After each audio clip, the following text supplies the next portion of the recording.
Bonjour, je suis heureux en tant que responsable de l'agence numérique de vous accueillir dans cette nouvelle session de webinaire Digital Commerce.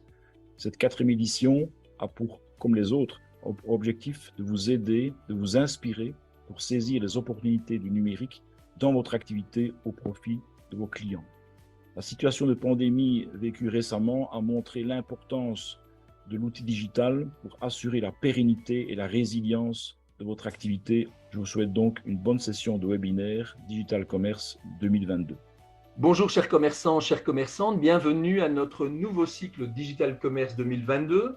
Alors nous accueillons bien évidemment vraisemblablement un certain nombre de webinautes qui nous ont suivis dans le cycle précédent et bienvenue à tous les nouveaux commerçants et commerçantes qui aujourd'hui sont conscients que le digital est important à la fois pour votre notoriété, pour votre communication, mais également pour augmenter votre chiffre d'affaires. Alors ce cycle Digital Commerce 2022 a aussi pour objectif de rester dans la tendance et dans l'évolution du digital. C'est la raison pour laquelle nous aurons de nouveaux webinaires, notamment sur le nouveau réseau social TikTok, sur lequel, bien évidemment, il est peut-être intéressant pour votre commerce d'être présent, mais également sur les paiements électroniques, puisque depuis le mois de juillet 2022, vous avez l'obligation en tant que commerçant de proposer des solutions électroniques, de paiement électronique à votre clientèle qui le demande. L'objectif aujourd'hui, c'est bien évidemment de vous accompagner pour vous permettre de vous envoler et surtout de vous accompagner pour vous envoler de la manière évidemment la plus confortable. Donc n'hésitez pas à suivre et à regarder encore une fois nos webinaires en replay pour véritablement vous implémenter de l'ensemble des compétences que nous vous offrons, Digital Wallonia, la région Wallonne, mais également le SNI.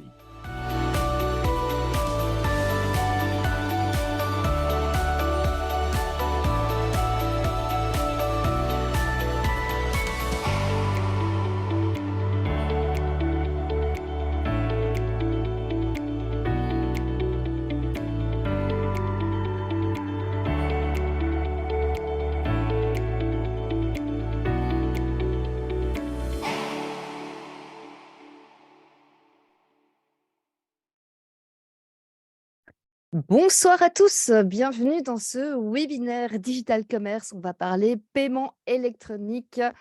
Bonsoir à Diane, Jean-Philippe, Bachir, Jean-Roch, Jean-Marc, Julie, Tran, Sandra, Massimo, Giovanna, Nathalie.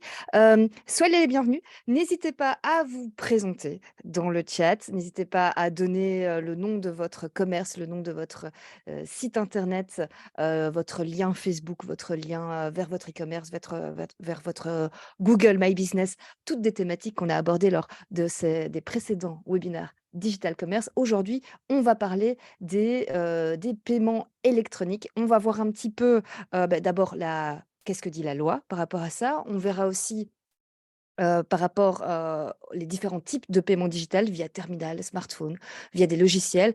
Et on verra aussi ce qu'on peut mettre en place sur son site e-commerce. Donc, c'est le programme de ce soir. Alors, avant toute chose, petit tour de la plateforme pour voir si vous êtes en forme, si vous connaissez les différents instruments qu'on va utiliser ce soir. Il y a évidemment le chat et le chat, c'est fait pour bavarder, pour clavarder. Donc, vraiment, n'hésitez pas à donner votre avis, à échanger entre vous vos bonnes pratiques, ce que vous faites déjà dans les paiements électroniques.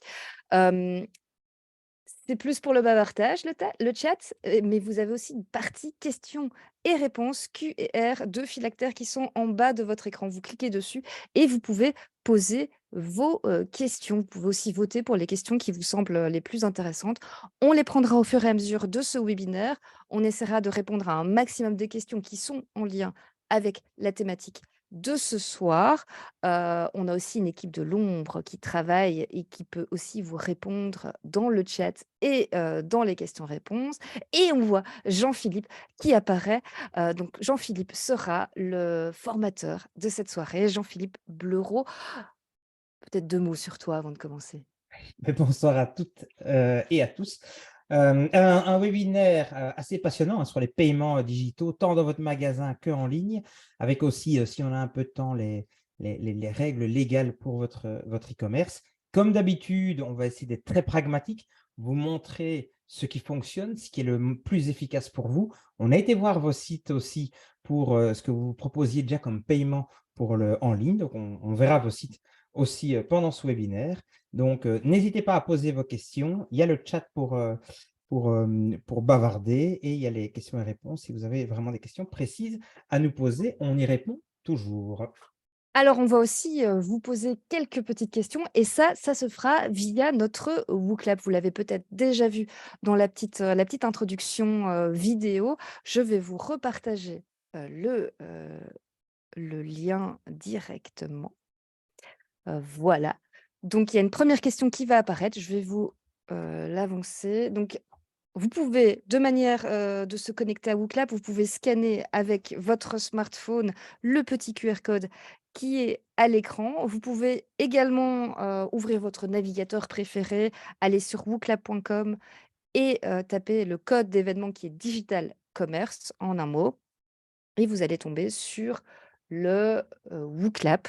On va lancer la première question. Je vais lancer la première question et je vais réafficher le QR code, comme ça vous pouvez continuer à scanner et en même temps, ceux qui sont déjà connectés, à déjà répondre à cette première question. Êtes-vous convaincu par les paiements digitaux?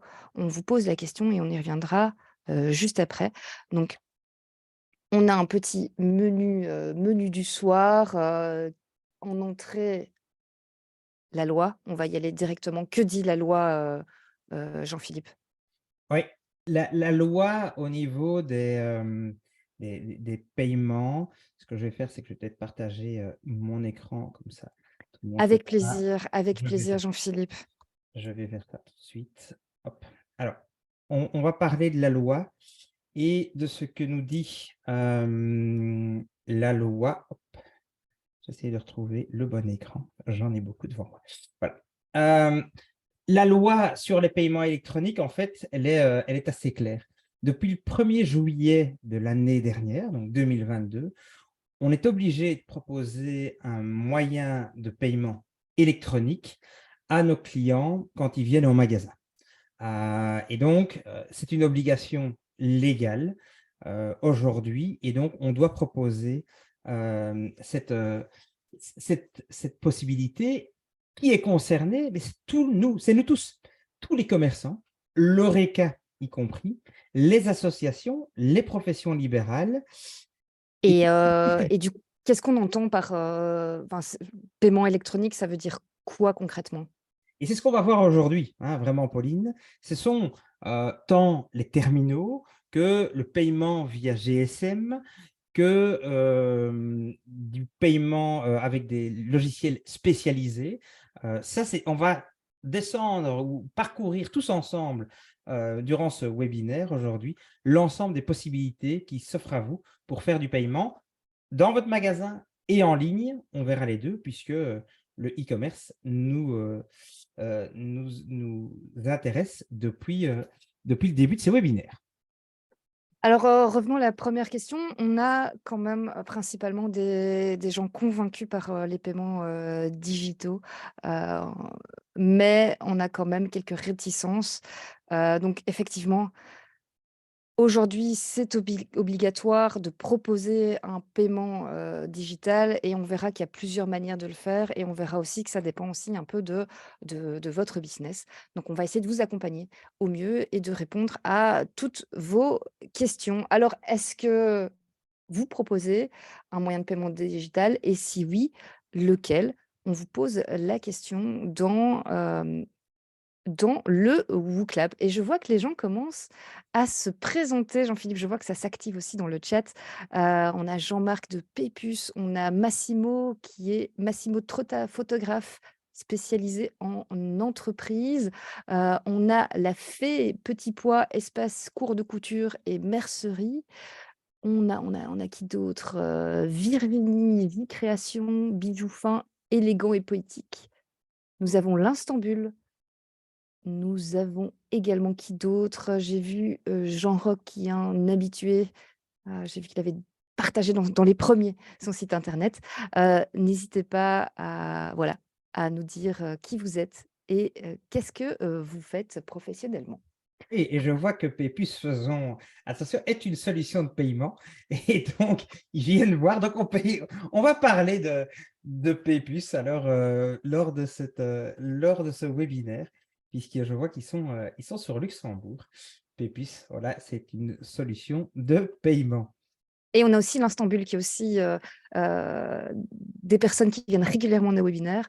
On est très content de vous revoir et de voir que vous êtes assidus à nos webinaires. Voilà, ça nous fait toujours plaisir. Alors, revenons au petit WooClap. Alors, qu'est-ce que vous proposez via code QR, via Paperpot, via l'appli bancaire? Je vais peut-être lister en ligne, ce sera plus facile. Donc QR code, beaucoup de QR codes, SumUp, Worldline, Stripe, carte bancaire via Stripe, paiement QR, consultant, toutes les factures sont payées via virement bancaire. SumUp et Stripe, donc Stripe certainement aussi pour le e-commerce. Donc on a déjà une belle proposition Oui, tout à fait. d'outils. On va en voir pas mal, enfin en tout cas tous ceux que vous avez cités, notamment on va les voir ensemble, on va les comparer pour voir qu'est-ce qui est le plus intéressant en fonction de votre business. Qu'est-ce qui est le plus intéressant pour vous. On va essayer de défricher la jungle des moyens de paiement parce que ce n'est pas si simple que ça que de s'y retrouver dans tous les moyens de paiement qui nous sont proposés. Alors effectivement, les moyens de paiement, c'est peut-être compliqué à mettre en place, mais c'est surtout des opportunités pour vous et une facilité pour vos clients. Exactement. Et je pense qu'il faut le prendre évidemment comme une opportunité parce qu'aujourd'hui, c'est le client qui décide. Ça a toujours été la loi qui prédomine. C'est le client qui va décider. Si c'est plus facile pour lui de payer avec un GSM, de payer avec une carte que d'avoir du cash avec lui, il faut suivre la tendance parce que c'est le client qui décide. Et ça va vous permettre aussi de diminuer vos risques de vol de cash dans vos caisses enregistreuses, puisque c'est de l'argent qui est digitalisé. À la fin de la journée, le client, il a eu très facile et vous aussi, vous avez plus facile si tout est bien organisé, évidemment, si vos cahiers de compte, etc., sont bien organisés, c'est plus facile de clôturer une journée comptable. Et on a vu depuis la pandémie, je vais vous donner quelques chiffres juste après, qu'effectivement, on a eu un boom des cartes et des cartes sans contact aussi. Alors, comme on l'a dit, les offres sont très complexes. On va voir tout ce qui est possible pour vous et vous faire une première analyse de ce qui est le plus intéressant. Et c'est un changement. Donc, c'est un changement pour tous ceux qui ne faisaient que du cash. Et donc, il faut s'habituer au changement. C'est une certitude. Alors, une petite question. WooClap. On parle les chiffres. Alors, à votre avis, donc en 2021, quel est le pourcentage de Belges qui préfèrent encore payer uniquement en liquide? Nous avons dans les propositions 2%, 13%, 36% ou 62%. Est-ce que toi encore, Jean-Philippe, tu te promènes avec du liquide en poche? En fait, je me suis fait voler une fois mon portefeuille il y a 4-5 ans et depuis lors, je me suis dit, plus jamais de cash dans mon portefeuille parce que non seulement il a fallu faire toutes les procédures à la police, etc. pour récupérer ces cartes, ça c'était la première problématique, mais deux, j'avais un peu de cash dedans et je ne l'ai évidemment pas retrouvé. Et donc, je me suis dit, depuis lors, je ne prends que des cartes et donc non, je ne suis pas un très bon client du cash et je paye en général via mon smartphone ou via carte bancaire. Alors, voyons un peu ce que vous répondez à ce WooClap. Ça se partage beaucoup entre deux réponses, 13 et 36%. Ah, vous êtes quand même bon, hein, vous êtes quand même... Ah, ça change. Faites évoluer vite. En fait, c'est effectivement 13% des Belges qui aujourd'hui, c'est une étude de 2021, on n'a pas retrouvé les chiffres plus récents, mais ça a dû encore évoluer certainement. Mais donc, on est à 13% des sondés qui ne veulent payer que en cash. Les autres veulent payer en carte crédit, débit et ou cash, mais il y a voilà, un petit Le sans contact aussi qui est fort prisé. sans contact. Exactement. Et ça, on va le voir maintenant. Je vais repartager mon écran. Donc, effectivement, c'est une étude de Febelfin. Je vous ai mis 2 liens dans la présentation en bas, hein, la présentation que vous allez recevoir dans les jours qui suivent ce webinaire. Et donc, il n'y a que 13% en 2021 qui continuent à payer uniquement avec de l'argent liquide. Sinon, tout le monde était passé au paiement par carte. Et le sans contact, 70% des gens ont déjà testé le sans contact. Et avec la pandémie, pour ne pas toucher les écrans, évidemment, ça a augmenté fortement le sans contact. Alors, rentrons maintenant dans le vif du sujet, Pauline. On va voir 4 grandes catégories, mais 3 pour vos magasins physiques. Le paiement avec terminal, le paiement avec smartphone, le paiement avec un logiciel spécifique, ça c'est pour votre magasin physique, les 3 piliers, et nous verrons juste après le paiement via, pour le e-commerce, quelle société choisir et comment faire cette société-là. Alors, pour les terminaux, pour la partie terminaux, on va voir 2 grands aspects. Premièrement, le terminal physique, donc ce que vous voyez en magasin, vraiment le terminal physique. Et puis 2, le logiciel qui tourne dans ce terminal et les coûts qui sont liés à ce logiciel. Parce que vous allez voir que dans les terminaux physiques, il y a 2 coûts. Il y a 1, le coût du terminal, et 2, le coût par transaction. Et ça, on va le voir ensemble tout de suite. Alors, premièrement, le terminal classique que vous connaissez tous, que vous voyez dans les grandes surfaces, que vous voyez dans les magasins, etc., qui est extrêmement répandu. Vous en avez 2 grands types. Le fixe, avec une connexion Internet direct, hein, c'est les connexions RJ45 pour ceux qui sont un peu plus techniques. Et ensuite, vous avez aussi les terminaux mobiles. Si vous faites des marchés, par exemple, si vous allez chez vos clients, en direct, vous pouvez avoir… Et là, il n'y a pas de fil, il n'y a pas Voilà. de Il n'y a pas de fil, prise. c'est comme un GSM, c'est avec une carte SIM, avec de la 4G, et c'est comme ça qu'on peut se transporter son terminal. Donc ça, c'est les 2 grands types de terminaux, le fixe et le mobile. Plusieurs possibilités pour les terminaux, et on va les décrire tous ensemble juste après. Soit vous l'achetez, ça va vous coûter aux alentours de 700-800 €, soit vous louez, une trentaine d'euros, soit vous faites un leasing, un renting. En fonction de ce que vous préférez faire, vous avez la possibilité de choisir l'un ou l'autre. Et donc, comme je vous le disais, le prix jusqu'à 1 000 €, mais 700-800 € en général, plus une assistance technique, la location aux alentours de 30 €, ou soit le leasing et le renting. Et donc, pour préparer ce webinaire, évidemment, j'ai parcouru les réseaux sociaux où on me propose, et on l'a cité, hein, vous l'avez cité, SumUp notamment, qui fait pas mal de pubs sur les réseaux sociaux. J'ai reçu aussi chez moi des providers de terminaux qui sont venus avec leurs terminaux me proposer les solutions qu'ils avaient. Et donc, on a fait le bilan, la somme de tous ces gens rencontrés pour vous proposer une grille de lecture simplifiée aujourd'hui. Alors, les acteurs du marché, évidemment, il y a des grands acteurs, hein, CCV, Ingenico, Viva Wallet, hein, qui est une société qui monte assez fort, SumUp, ici que vous voyez avec l'image, HK Solutions, que d'ailleurs j'ai rencontré aussi il y a quelques temps. Et donc, on va voir aussi le coût, hein, puisque je vois que évidemment, il y a une question de coût, hein, et dans le chat, je vois qu'il y a une discussion.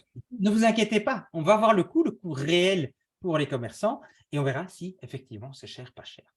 Alors, le SumUp, vous l'avez cité, donc vous le connaissez, c'est le petit boîtier qui ne coûte pas très cher, hein, un petit boîtier comme ça ne coûte pas très cher. On verra les prix, une idée de prix juste après, où vous mettez le montant à payer et ça se fait en contact, sans contact, hein, vous voyez, avec le petit logo sans contact, ou en contact en fonction du boîtier que vous allez choisir, et les gens vont vous payer comme ça. Le coût de ce boîtier n'est pas très cher, mais le coût à la transaction est déjà plus cher que pour d'autres. Vous voyez, on est à 2,75% sur les cartes de débit et sur les cartes de crédit. Je vous ai mis pour indication juste en dessous. On fera le calcul ensemble juste après, ne vous inquiétez pas, ça sera très pragmatique.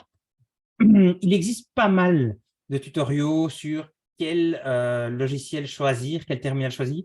Je vous en ai mis un dans les slides, on ne va pas le voir ensemble. C'est toute une analyse qui est faite sur plusieurs terminaux, mais quand on tape dans YouTube, vous allez avoir pas mal de personnes qui vont s'intéresser aux meilleurs terminaux du marché. Hop, Comment je ne vais pas le choisir lancer, c'est mieux.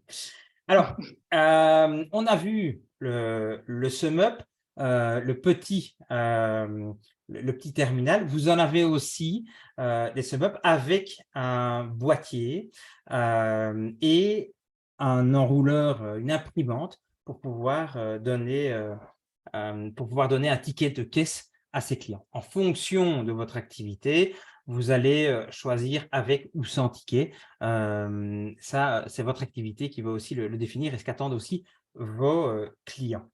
Et donc, le SumUp le plus petit, ça commence à 39 €, le mobile, et celui avec ticket, bah, ça va jusqu'à 129 €. Donc, J'ai pris, écoute, tu me le demandes, donc écoute, regarde, je suis sur le site SumUp, tu vois, on est prêt pour toutes les questions que Pauline va nous poser au cours de ce meeting. Le premier coûte 29 €. Si on va sur le 3G, il est à 129 € et SumUp Solo, 79 €. Donc, tu as tout à fait raison. Pauline, on va de 29 jusqu'à 129 € pour les SumUp de manière très pragmatique. Mais ce qu'il faut regarder, ce n'est pas seulement le coût d'achat du terminal, c'est surtout le coût par transaction ici, et on fera le calcul après. Alors, pour vous donner un exemple, et je vous mets ici à droite le lien que vous pouvez aussi suivre pour aller voir. En fait, ça, c'est pour les terminaux fixes. Donc, si vous avez un endroit fixe et que vous avez un magasin, que vous ne bougez pas de ce magasin, et donc que vous avez un terminal qui reste là avec une connexion Internet, avec un câble, voilà 3 possibilités. Worldline, CP et Ingenico.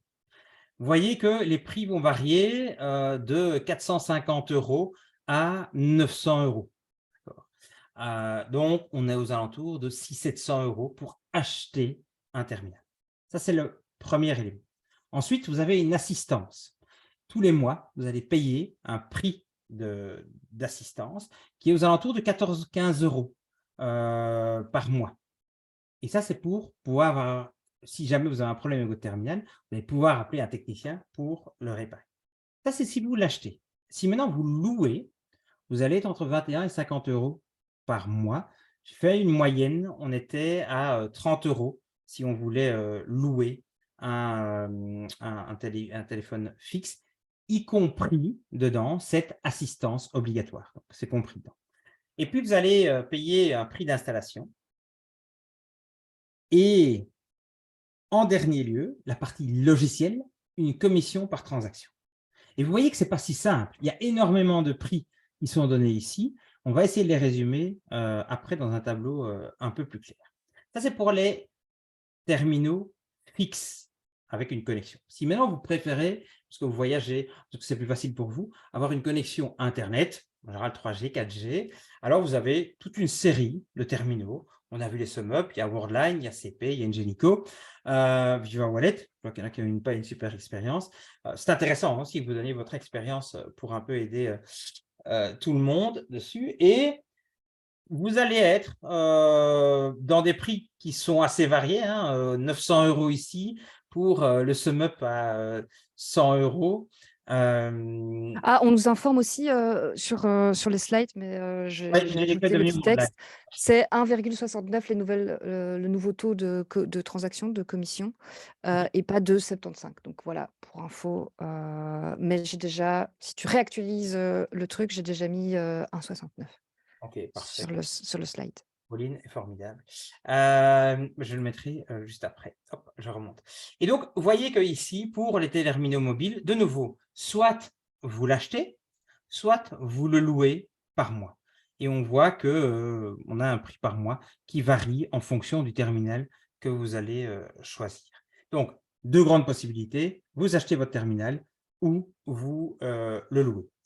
En définitive, concrètement, si on reprend un achat, vous allez être, et je vais aller directement à la conclusion ici, aux alentours de 600 € pour acheter un terminal, plus 100 € pour les frais d'activation, parce qu'ils vont tous vous demander des frais d'activation, et les frais d'installation. Vous voyez, il y a 2 frais ici, activation et installation, une fois 50 € à chaque fois, donc on va être à 100 €. Donc, ça va être 700 € d'achat.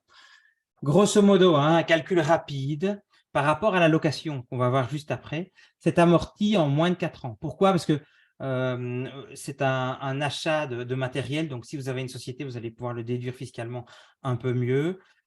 Et si on regarde la location, ça va vous coûter, vous allez pouvoir l'amortir en un peu moins de 4 ans par rapport à de la location. Vous allez devoir payer par mois 16,50 € en moyenne, 16-20 € en fonction des terminalistes pour la maintenance. Donc, pouvoir appeler la hotline pour si jamais vous avez un problème, parce que c'est assez problématique une fois que votre terminal tombe en panne, parce qu'on le voit, et je l'ai dit en début de webinaire, c'est le client qui décide. Et aujourd'hui, demandez à un boulanger, demandez à quelqu'un sur un marché, demandez à un commerçant qui est passé au digital, quelle est la quantité, la proportion de clients qui payent maintenant de manière digitale. J'ai fait le test et j'ai été chez ma boulangère qui m'a dit c'est plus de 80% qui aujourd'hui maintenant payent via carte bancaire au niveau du terminal. Et ça, il n'y a rien à faire, c'est le client qui trouve que c'est plus facile et donc va aller vers cette tendance-là. Donc, ça, c'est pour un achat. Pour une location, on va être aux alentours de 30 € par mois de location avec les frais de service technique inclus, avec toujours les 100 € d'installation et d'activation. On va toujours vous demander 100 € d'activation et de licence, 50 € et 50 € d'installation pour le technicien qui va venir vous l'installer. Vous pouvez toujours négocier, j'ai vu sur plusieurs sites, si vous avez moins cher, téléphonez-nous, on s'alignera avec les prix de la concurrence. Donc, en fonction de ce que vous préférez, vous, soit vous louez un terminal et vous vous dites, bon, de toute façon, tous les 2 ans, je vais avoir un nouveau, parce que vous avez négocié d'avoir un nouveau terminal tous les 2-3 ans, soit vous l'achetez parce que vous préférez, fiscalement, c'est un peu plus intéressant de la déduction fiscale là-dessus. Mais ça vous coûtera, si on remonte au-dessus, 700 € plus ou moins à l'achat, avec 16,50 € de maintenance chaque mois. Ici, en location, 30 € par mois. Voilà. Donc, à vous de voir ce qu'il y a de plus intéressant si vous désirez, évidemment, partir sur un terminal. C'est-à-dire que vous avez quand même pas mal de transactions et on le verra par après, par rapport à un smartphone qu'on pourrait utiliser, le terminal va être plus efficace quand vous avez beaucoup de transactions. Ça, c'est la première partie pour les terminaux. C'était le coût du matériel. Et puis, vous allez avoir le coût par transaction. Et du coup, par transaction, vous allez en avoir 2 types. Soit vous acceptez Bancontact, Mr Cash, Maestro, Bancontact, Payconiq, grosso modo, carte de débit. Et là, vous allez être à des coûts de transaction un peu plus faibles. Ici, je pense que c'est donné de MH4 transactions qui m'avait donné. Et si vous acceptez aussi les cartes de crédit, Mastercard, Visa, vous allez être à plus d'1% du montant par transaction. Grosso modo, ce que vous allez payer. On va le voir que ça va dépendre du nombre de transactions par mois. S'il y a des grilles comme ça qui existent chez chacun, en disant, tiens, si vous avez entre 1 et 100 transactions par mois, vous allez payer 22 cents par transaction. Si vous montez à plus de 1000 transactions, vous êtes à 8 cents par transaction. Okay. En plus du pourcentage, il y a un coût par transaction et en plus du pourcentage. Voilà.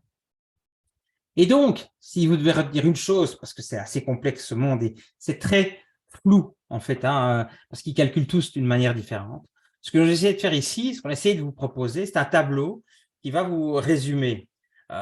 Et ça, vous pouvez faites le calcul chez vous. En même temps que je le fais ici, prenez une feuille de papier et faites-le. Ici, j'ai pris que j'étais un commerçant et j'avais 16 transactions par jour. Donc, 16 transactions fois 20 jours ou 22 jours d'ouverture, ça me faisait 320 transactions par mois. Ça, c'est ce que je vends tous les mois, 320 paniers par mois que je vends. Aujourd'hui, 80% de mes clients payent de manière digitale. Ça veut dire 250 transactions qui se font de manière digitale. Comme j'ai un panier moyen de 23 €, parce que j'ai une supérette, j'ai un panier moyen de 23 €. En fait, je vais avoir un coût de transaction de 1%. Donc, ça me fait 250 transactions fois un panier moyen de 23 € fois 1%, ce qui me fait 58 €. Plus la location de mon terminal, hein, puisqu'on a la partie location de terminal, 30 €, et on a la partie coût par transaction, ce qui me revient à un peu moins de 100 € tous les mois. Okay. Donc, aujourd'hui, si j'ai une moyenne de 250 transactions par mois, ça va me coûter une centaine d'euros. Okay. Et évidemment, selon le fournisseur, vous avez peut-être un frais par transaction qu'il faudra ajouter. SumUp, il n'y a pas de location, c'est l'achat du terminal. Donc, et il n'y a pas de coût par transaction, il y a juste une commission par transaction. Donc, tout ça, c'est un peu faire un calcul aussi en fonction ben, voilà, de votre business. Est-ce que vous avez beaucoup, pas de transactions? J'ai vu dans le chat aussi, ben voilà, si vous êtes saisonnier, l'achat est peut-être plus intéressant qu'une location que vous allez devoir louer pendant les mois où vous ne vendez pas, en fait. Ouais. Donc tout ça, c'est aussi voir en fonction de votre business. Oui, alors j'ai trouvé un site, je pense, plutôt en France. Je vous l'ai mis ici en bas. Je vais vous le montrer. Entrepreneur Hero, en fait, vous mettez ce que vous vendez par mois. Hein. Je Tu vends, peux par zoomer? exemple, pardon, oui, certainement.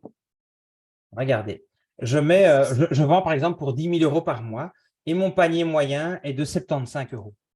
Voilà. Et en fait, ça va me donner quel est le coût mensuel par type de paiement. Alors, et je ne dis pas qu'on les a tous ici en Belgique, mais ça donne déjà une idée. Et on voit quand même des forces différences. Hein. Alors, je ne connais pas Yavin Paiement, mais vous voyez qu'on est à 56 € plus une commission réelle de 0,57, 175 ici, ou 175 si on est en France.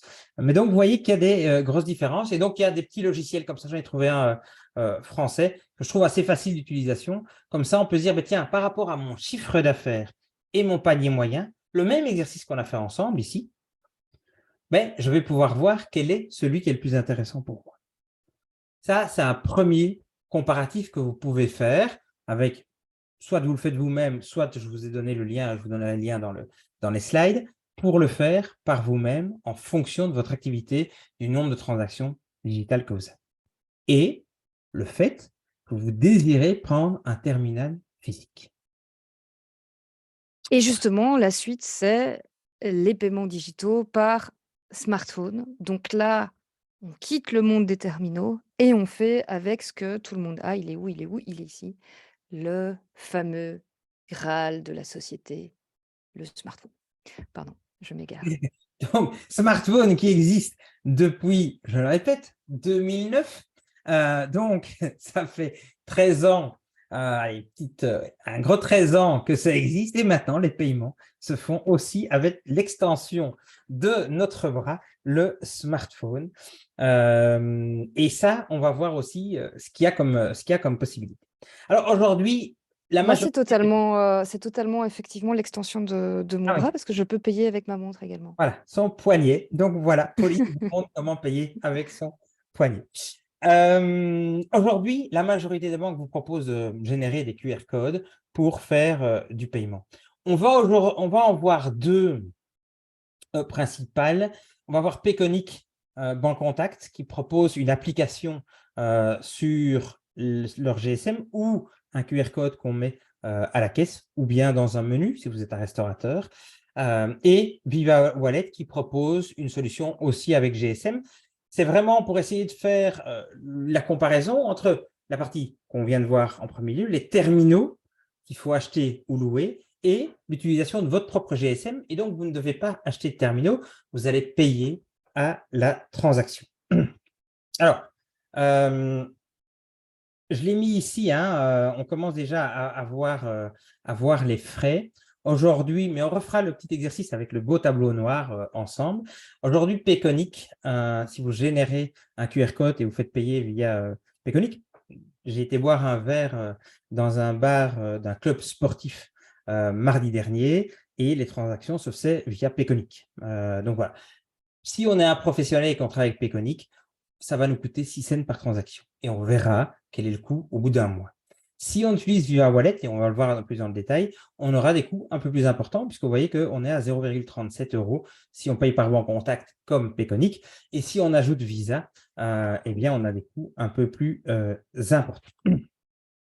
Je vous l'ai mis, et chaque fois, je vous ai mis la source des frais de Viva Wallet. Je vous les avais résumés. 0,37 pour banque contact, de 0,6%, plus les frais de traitement de 0,4 € par transaction si on prend Visa, Mastercard, Maestro avec Viva Wallet.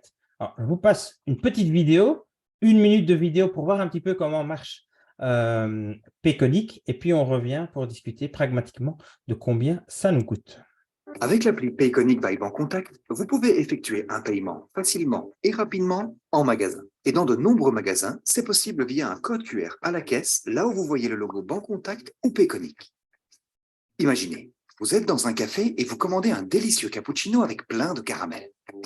Au moment de payer, vous dites « Je vais payer avec l'appli Payconic by Bancontact ». Vous scannez le code QR à la caisse et entrez le montant. Ensuite, votre code PIN et c'est payé. Il est également possible qu'un code QR apparaisse sur le terminal de paiement. Dans ce cas, vous le scannez avec l'appli, vérifiez le montant, entrez votre code PIN et c'est payé.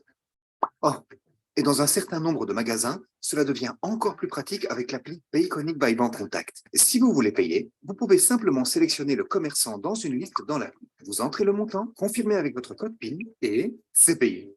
Avouez-le. Pour payer rapidement en magasin, vous allez simplement utiliser l'appli Payconic by Bancontact. Voilà, un petit… Avec l'appli Oula. Payconic by Bancontact, Pas se vous relancer, pouvez… c'est gentil. Merci. Donc voilà, un petit aperçu, je vous ai mis 2 vidéos de Payconic, vous allez sur le site, vous allez les voir. Un petit aperçu de comment est-ce qu'on peut payer avec Payconic. Alors, il y a certaines restrictions, hein, je voyais dans le chat qu'il y avait certaines restrictions. Elles sont quand même assez élevées. Si vous utilisez la partie professionnelle de Payconic, vous êtes quand même à des montants assez élevés. On vous les a mis dans les annexes pour vous montrer quels sont les montants, mais on monte au-dessus de 1 000 € par transaction. Donc, on arrive déjà à des montants importants. Mais évidemment, encore à vous de voir ce que vous vendez et voir si ça peut correspondre.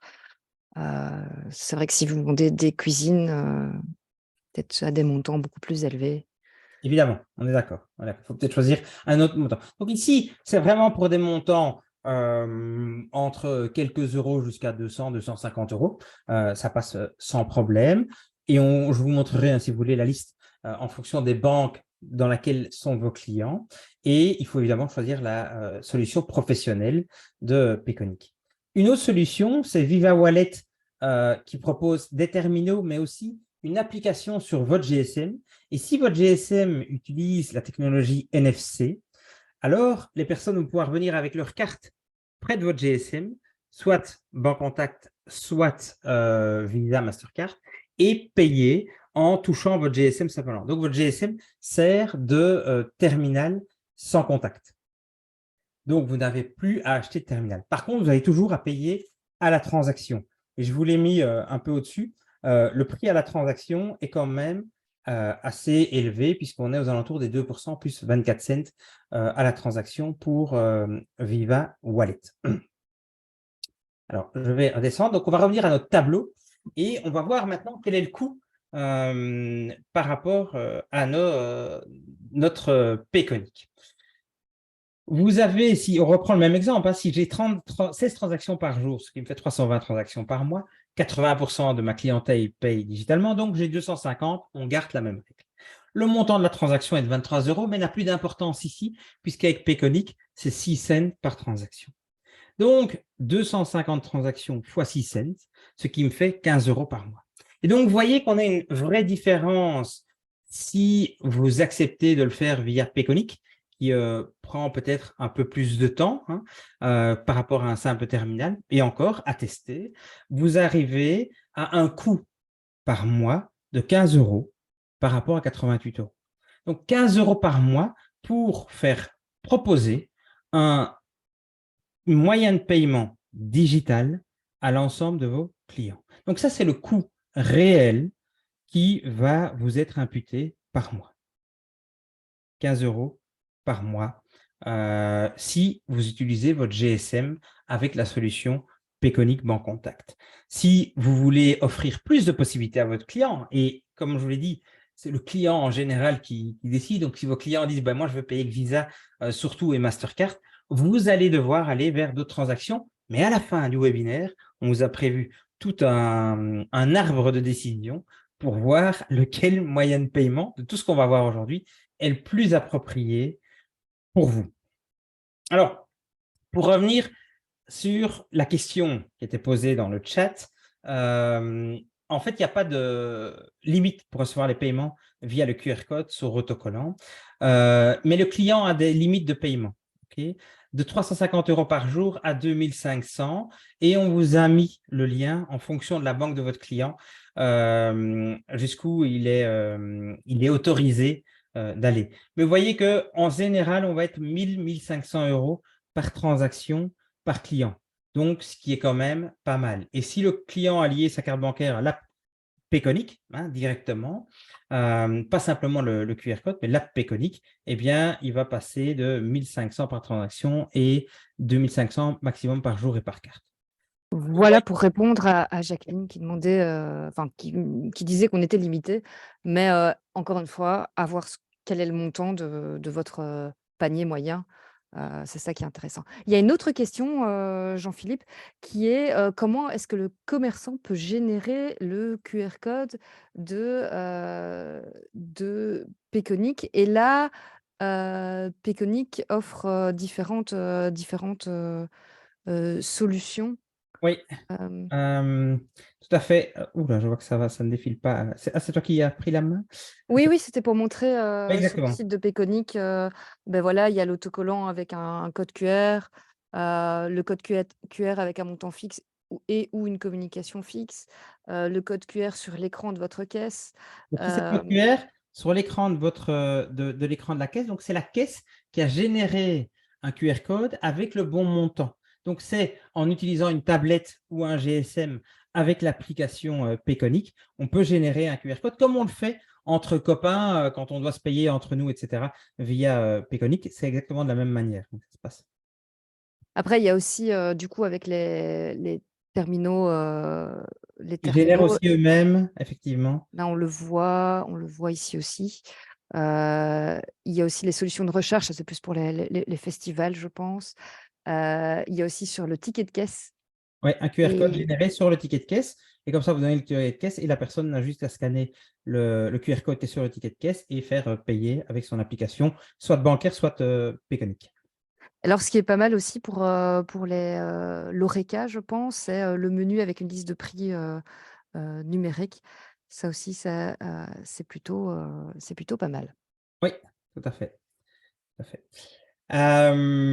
Et donc voilà, il y a pas mal de possibilités qui sont offertes et on se rend compte en faisant un petit calcul que pour certaines catégories de commerçants, c'est assez intéressant d'utiliser son propre GSM pour faire les transactions. Alors, on va peut-être résumer ce qu'on vient de voir dans cette première partie. On a vu les terminaux avec le coût d'un terminal, soit on l'achète, soit on loue.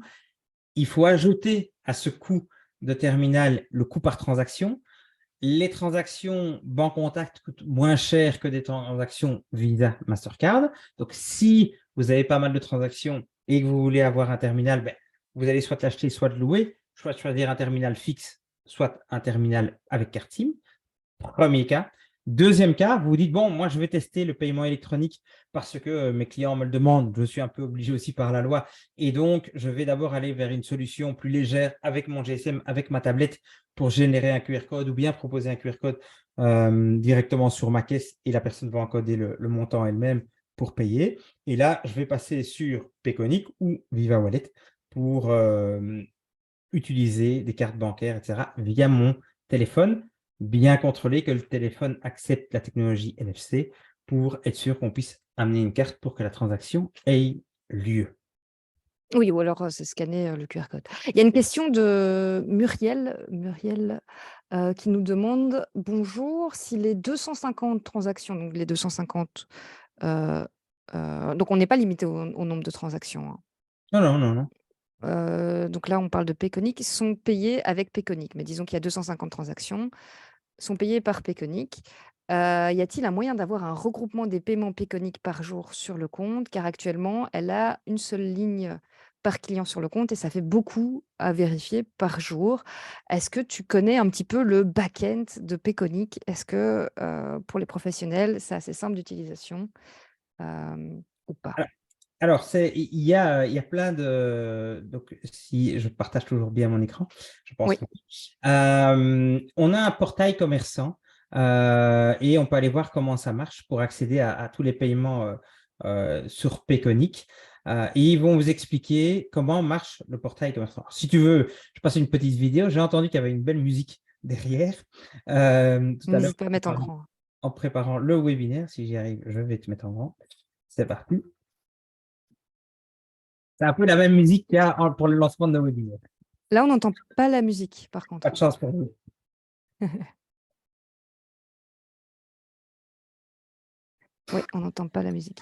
Ah, voilà.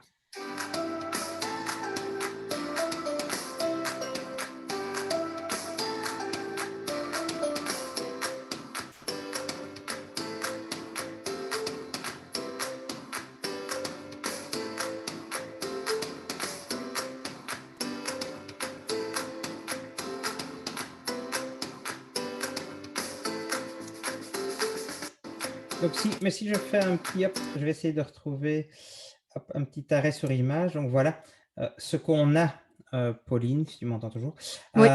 Donc, ici, on a effectivement une liste de transactions avec l'heure, le montant, le code IBAN, enfin la fin du code IBAN, la boutique, la blanche ferme et le prénom, et c'est payé. On peut télécharger l'ensemble des paiements par jour, par mois et le transmettre à son banquier. Moi, j'utilise plutôt les codas pour mon compte, enfin, pas le banquier, mais vers son comptable. J'utilise plutôt les codas, comme ça tout est fait de manière automatique. Mais donc, on a un back-end aujourd'hui, une application qu'on peut accéder pour avoir l'ensemble des transactions qui sont générées via Payconic. N'hésitez pas à aller voir les petites explications. Demandez-leur aussi des explications à Payconic. Je ne vais pas vous cacher que pour préparer le webinaire, évidemment, je les ai appelés, j'ai eu des allers-retours avec les différentes sociétés qu'on présente aujourd'hui pour s'assurer qu'on était juste. Comme je vous l'ai dit, hein, on ne sait pas tout connaître. Il y a énormément de complexité parce que c'est assez flou, etc., le coût par transaction. Il y en a qui sont plus clairs. C'est une des sociétés qui est un peu plus claire puisque c'est facile, c'est 6 cents par transaction. Mais tout ce qu'il y a derrière, renseignez-vous. C'est important de comparer et de vous renseigner en détail avant de faire un choix. Alors, spécification, petite précision, pardon, on est vraiment sur la version Payconic de, professionnel, parce qu'il y a aussi le Payconic, voilà, qu'on utilise entre amis et cetera, qui a, d'autres limites et il y a pas de back-end spécial, Voilà. pour les 250 professionnels. €, c'est 250 € par transaction, la limite, même par jour, je pense, pour le commerçant. Donc, pour le commerçant ou pour moi. Donc, on a des vraies limites liées à l'application qu'on utilise avec ses amis, avec sa famille. Ici, je parle bien de la version professionnelle de Payconic. Et donc, quand vous allez sur le site Payconic, il y a une partie professionnelle. Ça va? Donc, Il y a une question aussi, est-ce qu'on peut proposer le paiement par PayPal, en boutique, donc de manière, en physique quoi, en boutique ou sur les marchés? intéressant. C'est un moyen digital. Maintenant, il faudrait voir comment est-ce qu'on peut le proposer. Parce que, alors, évidemment, il y a PayPal sur vos sites internet et on les verra juste après la pause. Il y en a pas mal d'entre vous qui proposaient PayPal comme moyen de paiement. J'essaie d'en trouver un. Mais ça, c'est sur l'e-commerce. Voilà, ici sur l'e-commerce, on voit qu'il y a un PayPal checkout avec un Express checkout. Maintenant, je ne vois pas comment, mais il y a peut-être une solution qui existe pour utiliser PayPal en paiement à l'extérieur. Mais il faut aussi s'assurer que vous êtes bien payé, hein. C'est un des points qui est souvent en discussion quand on parle des moyens de paiement, c'est qu'il y a eu de la fraude, etc. Et donc, quels sont les moyens pour vous assurer d'être bien payé? Il n'y a rien à faire. Les terminaux ou le bip-bip que vous entendez avec une transaction Payconic ou via Wallet, etc., c'est rassurant et ça vous permet de vous assurer que vous avez bien été payé. Donc ça, c'est un point à prendre en compte. Ne vous faites pas avoir, vous frauder en proposant des moyens qui sont un peu limites, proposer des solutions qui sont très claires et qui vous rassurent aussi au niveau de paiement, parce que c'est quand même important, c'est quand même notre chiffre d'affaires à tous au bout du mois. Alors, Jean-Philippe, est-ce qu'on fait la pause maintenant ou est-ce que tu veux parler des logiciels, des paiements via logiciel en 10 minutes? Ça ne va pas prendre 10 minutes, donc je peux parler des paiements. Tu peux payer, ouais, Je paye. Je tu payes, paye tout le temps. Mais donc, on va aussi voir rapidement, il existe des logiciels, hein. Si vous faites beaucoup de B2B, donc si vous vendez à beaucoup de professionnels, si vous faites des factures, hein, vous voyez, il y a des consultants qui commerçant, font des factures. consultant. Je vais vous montrer un moyen de paiement que moi j'ai utilisé avec un hôpital qui m'envoie des factures et ils ont mis en place avec une société qui s'appelle Digitil. Bon, je ne la connais pas, je n'ai pas pris contact avec eux, mais je vous explique juste et je vous ai pris les prises de ce que moi j'ai vécu. En fait, on doit s'enrôler. On va avoir une petite fonctionnalité. Je pense que c'est même avec Itsme qu'on s'enrôle. Et une fois qu'on est enrôlé via cette société, quand je reçois mes factures, par email par exemple, je vais simplement avoir une facture et il est mis le bouton payer. Et quand je clique dessus, en fait, tout se fait automatiquement. Donc, je dis, je paye bien les 15 € que je dois à la clinique Saint-Luc et directement, ça va être payé. Et donc, c'est une facilité pour moi qui suis patient, qui suis client, parce que j'ai qu'un clic à faire pour payer les factures. Et ça, c'est quand même pas mal. Je contrôle si la facture est correcte et je clique sur payer et c'est terminé. Et ça, je pense que ce type de logiciel, il faut y penser. Si vous envoyez pas mal de factures, si vous travaillez avec des personnes de manière récurrente, parce que ça va faciliter la vie de vos clients, de vos patients finaux, qui, eux, vont avoir très facile pour effectuer vos paiements. Et donc, c'est un des logiciels que j'ai utilisé. L'enrôlement, donc le fait de lister, de lier son compte bancaire, etc., prend un petit peu de temps, prend 5-6 minutes. Mais une fois que c'est fait, c'est super simple pour faire les paiements. Et du côté de la société, eh bien, tout se fait aussi automatiquement. C'est-à-dire qu'on va avoir l'ensemble des transactions qui vont arriver chez eux, les paiements qui sont effectués, les paiements qui sont rejetés, les paiements qui n'ont pas été réalisés. On va pouvoir relancer les clients qui n'ont pas payé, etc. Donc, vous avez comme ça des solutions globales qui peuvent être intéressantes si vous avez un métier qui s'y prête. Vous envoyez pas mal de factures et vous voulez faciliter le paiement de ces factures par vos clients finaux. Génial. Donc ça, c'est paiement via logiciel. Donc après la pause, on verra un peu les questions à se poser pour conclure sur les paiements digitaux en physique, en boutique, en marché, quand vous vous déplacez aussi. Donc on verra un peu les questions à se poser pour aller vers telle ou telle solution de paiement. On verra aussi l'intégration des moyens de paiement à votre site e-commerce et en bonus, si on a le temps, on verra également la partie mention légale sur votre site e-commerce. On fait une petite pause, vous laissez, l'application Zoom tourner. On vous aura après dans 5-10 minutes. On va vous passer aussi une petite vidéo sur les Digital Days. La dernière date, c'est le 22 mai. Donc le 22 mai, les Digital Days auront lieu à Liège. Et là, vous pourrez rencontrer différents acteurs dans le dont Jean-Philippe, dans le digital pour avoir des speed meetings avec eux, leur poser des questions pendant 30 minutes. Il y aura aussi des conférences liées au digital et des petits ateliers en groupe. Donc voilà, Sandra du SNI nous met le lien des Digital Days dans le chat et vous verrez aussi une petite vidéo à ce propos dans la vidéo de pause. Vous aurez aussi un petit point sur les chèques entreprises. Donc voilà, si ça vous intéresse, n'hésitez pas à regarder cette petite vidéo de pause. Sinon, abreuvez-vous et revenez-nous équilibrés après cette petite pause. À tout de suite.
Avant d'entamer le processus de demande d'aide, le bénéficiaire doit sélectionner son prestataire parmi l'ensemble des consultants, coachs et formateurs reconnus par la Wallonie.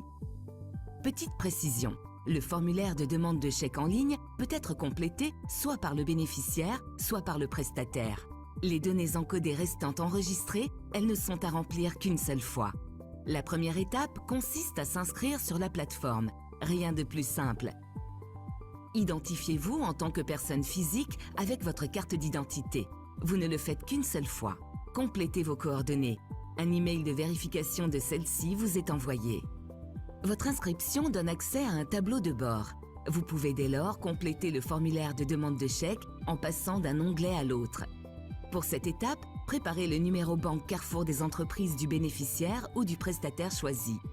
Si le bénéficiaire est un créateur d'entreprise, il ne dispose donc pas encore de numéro BCE. Pas de problème, il suffit d'encoder son numéro de registre national. Complétez ensuite les champs liés à votre demande. Pour accélérer cette étape, certaines informations peuvent être préparées à l'avance. Les objectifs du chèque demandé, la valeur ajoutée de la prestation pour l'économie wallonne, le planning supposé de la prestation, le montant du devis émis par le prestataire et la convention. La plateforme indique alors deux montants, l'intervention publique de la Wallonie et la quote-part à verser par le bénéficiaire pour que la prestation puisse débuter. Une fois les champs complétés, le dossier est soumis à l'administration pour vérification. Si le dossier est incomplet, l'administration revient vers vous. Vous bénéficiez alors d'un délai d'1 mois pour le compléter. Quand le dossier est complet, l'administration notifie son accord par email dans les 5 jours ouvrés. Elle invite le bénéficiaire à payer sa quote-part. Une fois la quote-part versée, la prestation peut débuter. Elle doit obligatoirement être réalisée dans le délai imparti, entre 3 et 36 mois selon le chèque choisi. Enfin, lorsque la prestation est terminée, vient la phase de clôture du dossier. Le prestataire émet une facture et un rapport de prestation. Il les charge sur la plateforme. Le bénéficiaire valide ses documents dans les 15 jours ouvrés. L'administration vérifie le dossier avant de payer le prestataire. Attention, la TVA reste à charge du bénéficiaire. Accès facile, traitement rapide. Aujourd'hui, profiter de l'accompagnement de spécialistes n'a jamais été aussi aisé.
Nous revoilà pour la suite de ce webinaire. On espère que cette petite vidéo a été instructive.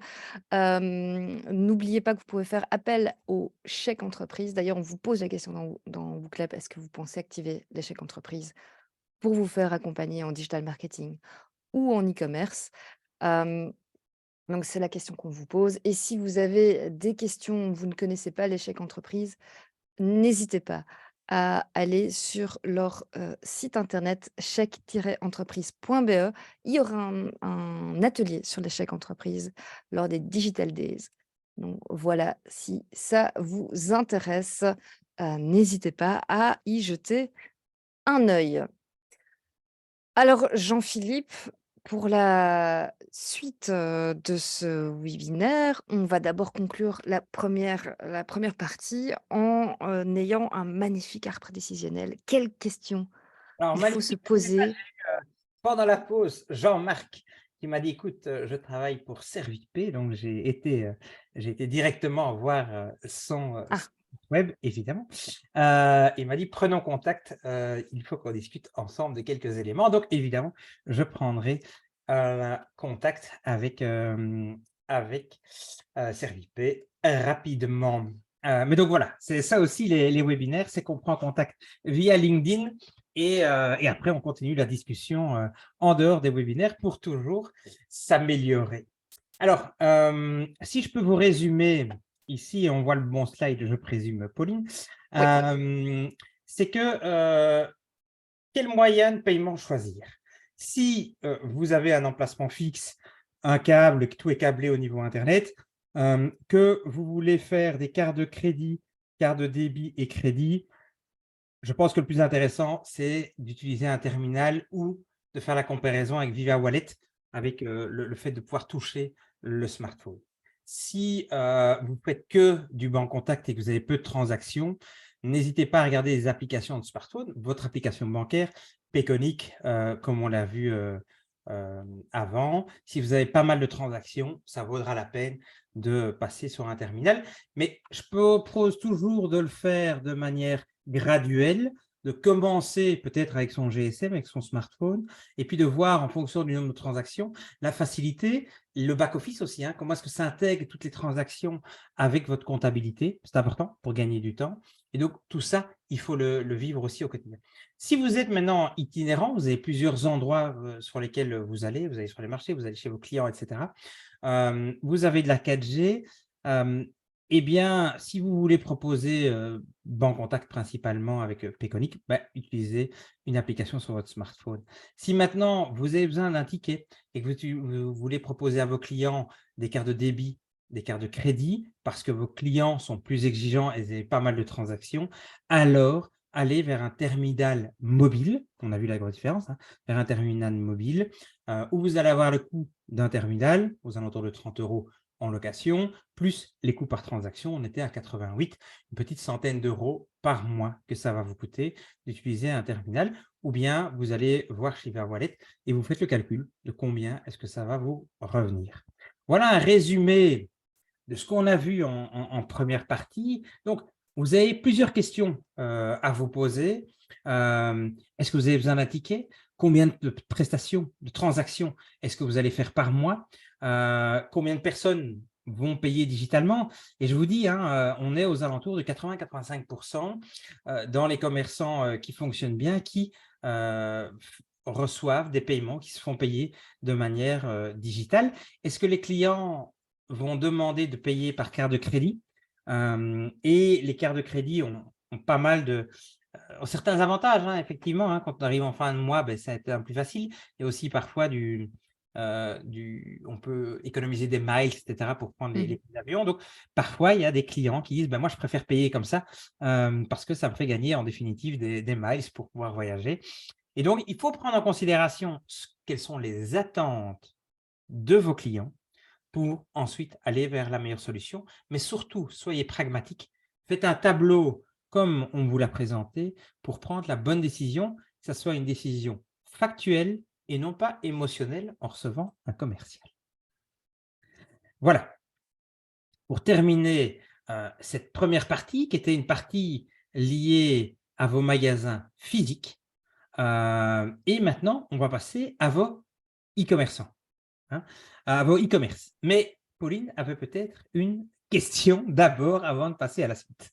Je voulais voir si, vous, avec nos explications, vous avez trouvé peut-être déjà le moyen le plus adapté pour vous, ou peut-être ce que vous utilisez déjà. Donc, c'est la question du WooClap qui est en live actuellement. Qu'est-ce qui est le plus adapté pour vous, l'application smartphone, le terminal fixe, le terminal mobile, Viva Wallet, ou vous ne savez peut-être toujours pas. Et si vous ne savez pas, peut-être qu'on pourra répondre à vos questions ce soir. Peut-être que ce sera à vous de faire le petit calcul justement pour voir ce qui vous convient le mieux en fonction de votre panier moyen, de nombre de vos transactions. Et puis, n'hésitez pas aussi, j'ai vu que pas mal de gens avaient partagé leur expérience dans le chat. Donc, n'hésitez pas si vous avez eu des bonnes ou des moins bonnes expériences avec un prestataire. Mais n'hésitez pas à partager ça dans le chat, vos bonnes et moins bonnes expériences, toujours à recontextualiser par rapport au business de l'un ou de l'autre, évidemment. On va voir un petit peu si vous vous êtes décidés. Alors, regardons les réponses. Donc, il y en a quand même un qui ne sait toujours pas. Donc, n'hésite pas à poser tes questions. On est là pour ça. Et sinon, pas mal de gens se retournent vers l'application smartphone ou le terminal mobile, Jean-Philippe. Ok. Est-ce que tu t'attendais à ça? Non, mais c'est intéressant, c'est une bonne gradation. Je pense qu'effectivement, la mobilité, et on travaille sur différents endroits, donc je peux comprendre. On a de moins en moins de câbles aussi chez soi. On n'a pas prévu d'office, donc plutôt on travaille par Wi-Fi ou par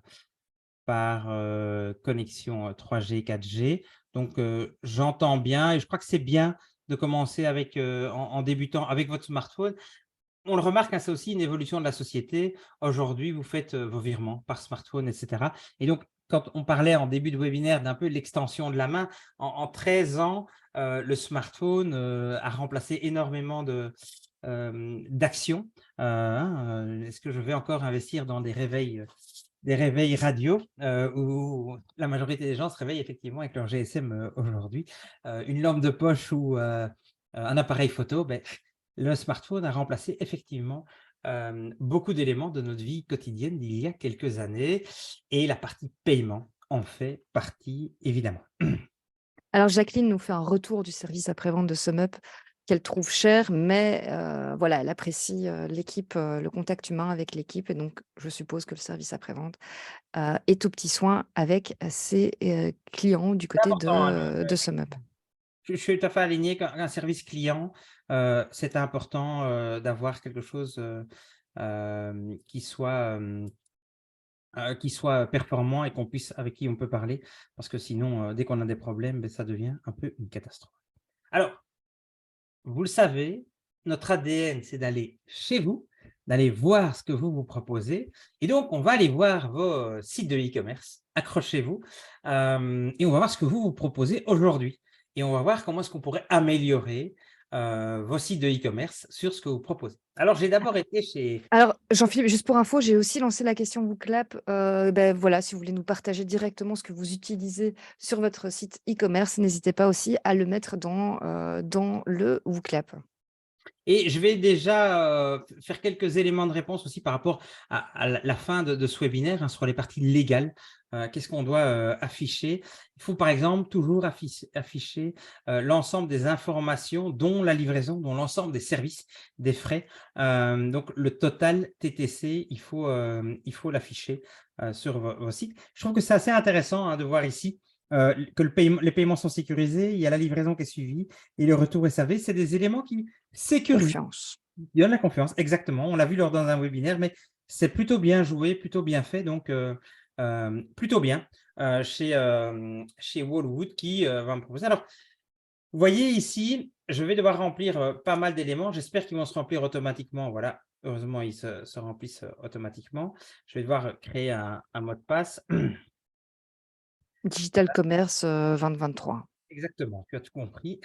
Alors, normalement, la newsletter, on ne peut pas la checker d'office. Elle était checkée d'office, donc faites attention à ça. C'est des questions liées au RGPD. Je fais juste un petit lien parce que je parlais du mot de passe. Nous avions eu des webinaires sur la cybersécurité et les mots de passe forts sont très importants.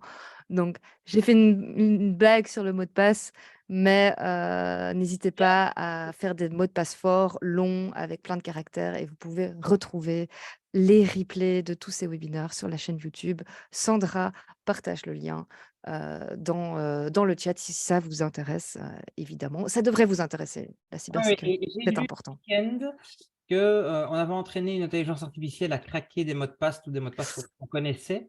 Ils les ont craqués en moins d'une heure, quelques millions.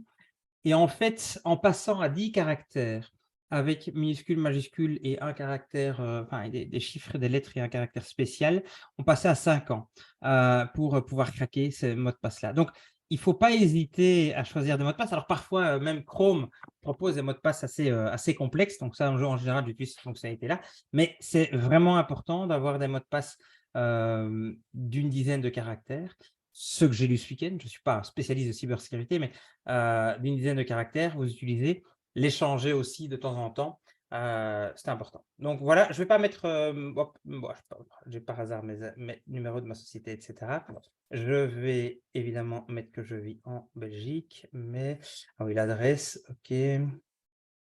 Voilà, comme ça vous connaîtrez tout de moi. Comme facturation, continuer. Donc, il y a la partie facturation qui est prévue dedans. L'adresse a été ajoutée.